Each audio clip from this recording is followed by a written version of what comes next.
সংসদ নির্বাচন তো চলেই এলো, বাকি আর মাত্র কয়দিন। এ বিষয়ে আমরা কথা বলেছি সাধারণ মানুষের সঙ্গে। চলুন শুনে নেই তাদের কি ভাবনা।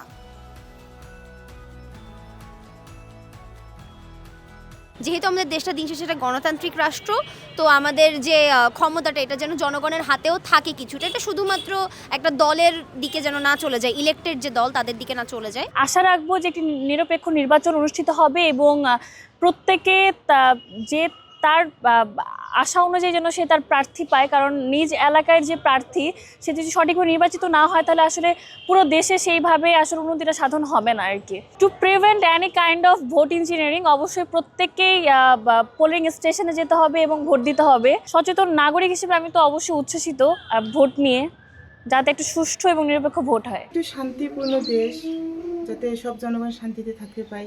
বাছাইকৃত লাল সরিষার দানা থেকে অত্যাধুনিক কোল্ড প্রেস মেশিনে তৈরি হয় প্রাণ সরিষার তেল, আসল ঝাঁঝে আসল স্বাদে।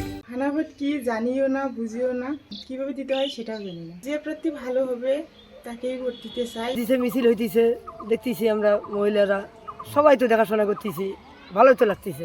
তা আমি শুধু প্রথমে এই কথাটাই বলবো যে দুর্নীতি মুক্ত যে করতে পারবে বাংলাদেশটা।